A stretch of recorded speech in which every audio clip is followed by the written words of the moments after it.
The two main reasons you typically hear to avoid doing Roth conversions are often wrong, and they convince smart people out of a financial strategy that could have saved them a ton of money on taxes. And yet, the reasons why converting can genuinely be a mistake that you would regret rarely get mentioned at all. And that's the part that, quite frankly, bugs me because I love Roth conversions, which is exactly why I want to spend an entire video on the handful of times you actually should consider not doing one. So, I'm going to do two things today. First, I'll tackle the two objections you hear the most, and then I'll walk you through real reasons to skip conversions. And those all come back to two simple questions. Do you have enough time? And do you have a reason? Because when you convert, you pay tax now.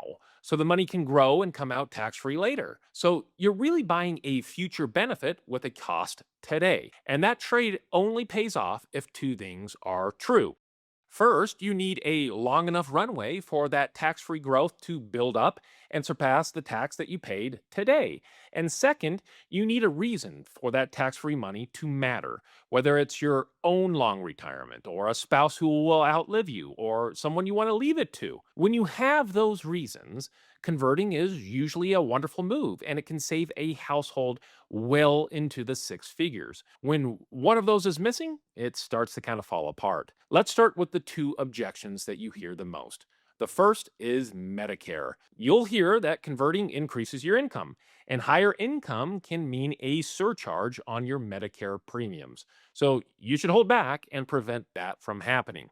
And yes, IRMA is a real temporary consequence that can happen from Roth conversions. But if you don't convert, then you're still sitting on a big traditional pre tax account, which means required minimum distributions will start in your 70s and push your income up year after year for the rest of your life. So that same surcharge is going to show up anyway, except now it's permanent. That's what a tidal wave of required minimum distributions can do. For example, let's say you retire at 65 with $3 million dollars in a traditional IRA and you never convert. It grows at 7%. And by the time RMDs begin at 75 years old, that account is near $6 million. So your first RMD is almost $240,000. Add in your Social Security and a pension, and you exceed $310,000 for the year, which lands you in one of the highest Medicare tiers right out of the gate. And it only climbs from there for the rest of your life. Now, say you convert $100,000 per year for 5 years straight. That shrinks your account by more than $800,000 before withdrawals ever begin if you factor in growth. So every RMD after that is lighter, and it keeps you a full Medicare tier lower for years. And the people who skip converting, the ones who did it to dodge the surcharge, well, they end up paying more IRMA anyway, not less. And that's before the $350,000 of extra income tax they pay. The surcharge was never something you avoid by not converting. It's something you pay either way. I call that the hug or the slug. You're going to get both of them at one point of time in your life. You can't avoid it. So it's your choice which one comes first. Now, this specific conversation is regarding pre tax balances that are rather large, where the surcharge is coming either way. If your forced RMDs will never trip the surcharge in the first place, then converting could create penalties you could have avoided. Social Security works the same way. The worry is that converting makes more of your Social Security taxable in that one year, and that can absolutely be the case. But if your income climbs later from those RMDs, more of your Social Security gets taxed anyway, and it stays that way for good. So again, you're not choosing between paying it and dodging it, you're determining when the tax happens. But in my opinion, the objection that costs people the most is about how you pay the tax for the conversion itself. You'll hear that you should only convert if you can pay the tax from savings, and that if you have to withhold the tax from the IRA, you shouldn't convert at all. The first half is fair. Paying from outside money really is the stronger way because it gets more money into the Roth to grow tax free. But skipping the whole thing because you can't afford to strike a huge check to cover a big tax bill out of savings doesn't make sense, at least mathematically. Say that you convert $100,000 and withhold $22,000 of it to go to taxes from your IRA. So 78 grand lands in the Roth. Compare that to leaving the whole $100,000 in the traditional account and pulling it out later. If you pulled it out at the exact same tax rate, the two come out identical, right down to the dollar. So the worst thing that happens here isn't a loss, it's a wash. There's really only one way converting actually leaves you behind, and that's if your tax rate ends up lower later than it is today. And that's a real possibility. But again, we're talking about someone with a large pre tax account and a wave of RMDs on the horizon. And for that person, their rate usually goes up, not down. And once your rate goes up, the Roth pulls ahead by a number you can actually see. The bigger gap between the rate that you convert at and the rate that you would have paid later, that means the less tax that you will pay.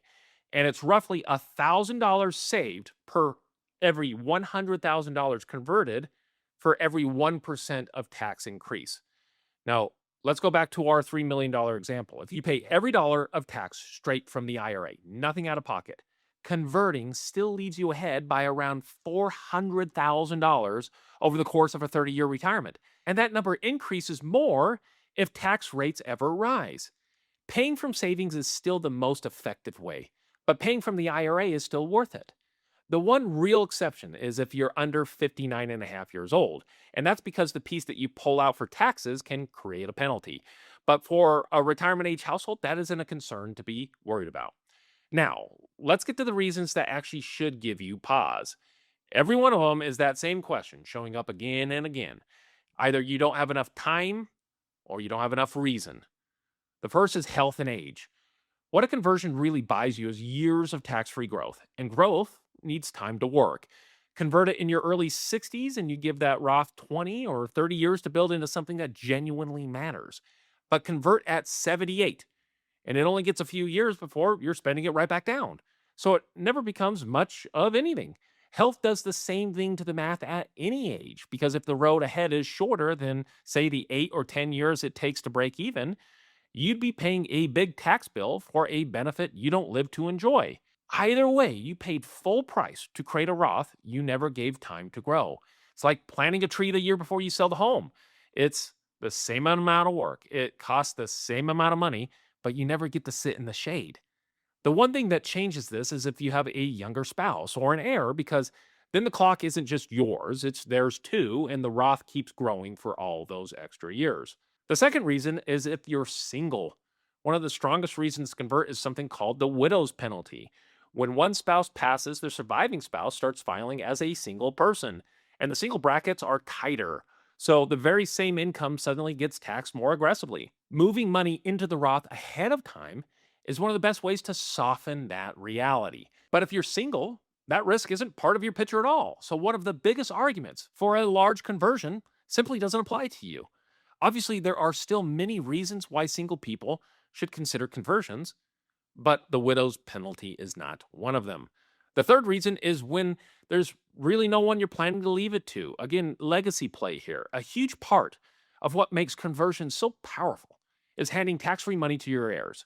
And that matters more now than ever before, because most people who inherit a traditional account have to drain it within 10 years, often right in their peak earning years when the tax is going to sting them the most.